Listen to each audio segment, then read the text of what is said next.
오는 1월 16일 마태복음 3장 1절부터 10절까지 말씀입니다.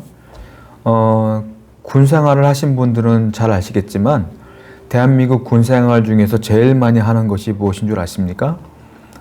일명 평탄화 작업이라고 해서 길 닦는 거예요. 쉽게 말하면. 길을 평평하게 만드는 것. 작업이 제일 많아요. 평탄화 작업을 하는 것입니다.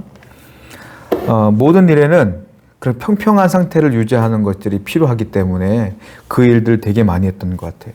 모든 일에는 사전 정지 작업이라고 해서 준비하는 일들이 꼭 필요해요.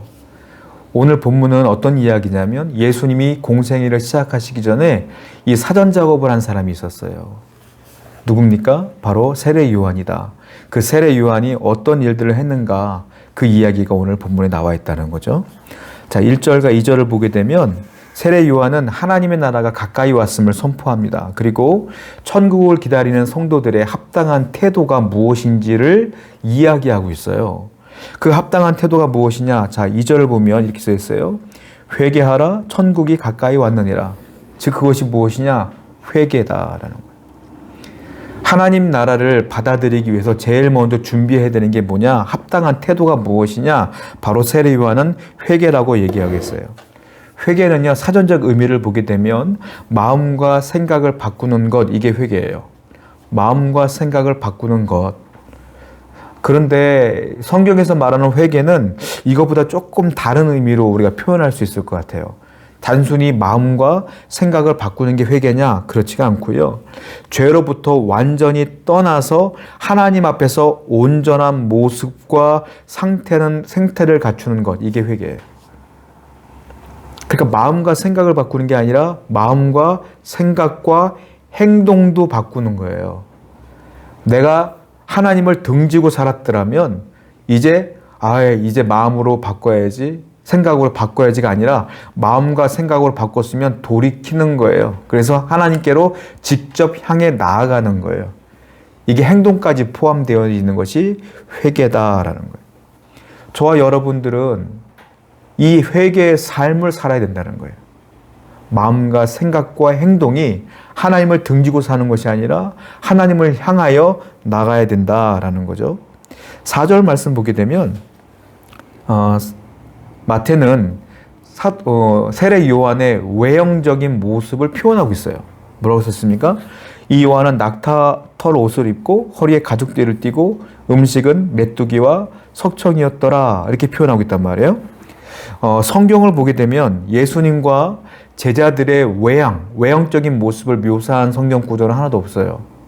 잘 생각해 보세요. 그렇죠? 베드로 어떻게 생겼어요? 예수님 어떻게 생겼어요? 외형적인 모습을 표현한 건 하나도 없단 말이에요. 그런데 성경에 보니까 이 마태복음에서는 세례 요한을 외형적인 모습을 기록해 놓고 있다.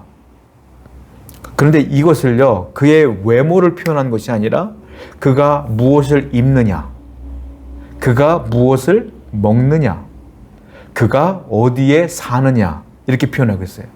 그가 어떻게 생겼느냐가 아니라 메뚜기와 석청을 먹고 그리고 낙타 털옷을 입었고 광야에서 살았다.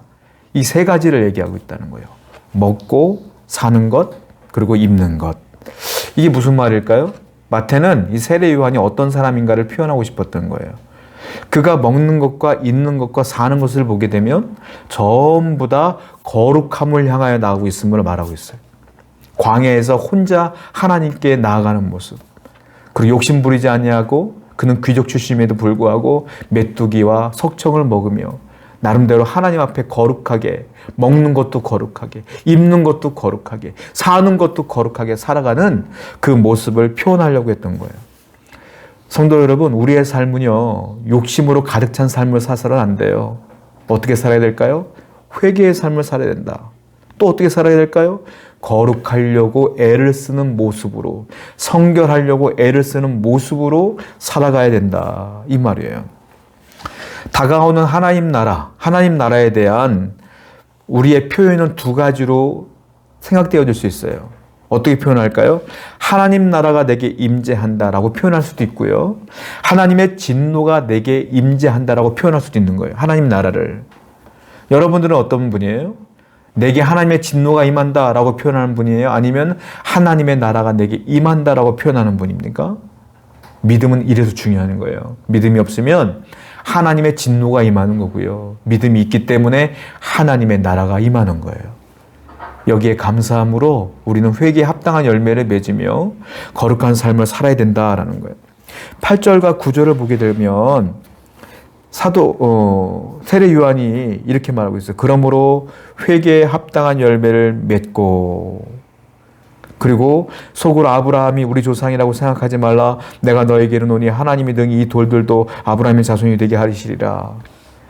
나는 하나님의 자손인데 나는 하나님의 백성인데 뭐라고 자만하지 말라는 소리예요. 하나님은 이 돌들도 하나님의 백성으로 만들 능력이 있는 분이라는 거예요. 그럼 누가 하나님의 백성이 될 것이냐? 8절에 그러므로 너희는 회개에 합당한 열매를 맺어라.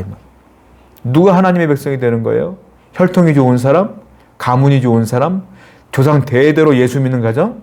그게 아니라는 거예요. 내가 지금 회개에 합당한 열매를 맺고 있느냐 그렇지 않느냐가 중요하다는 거예요.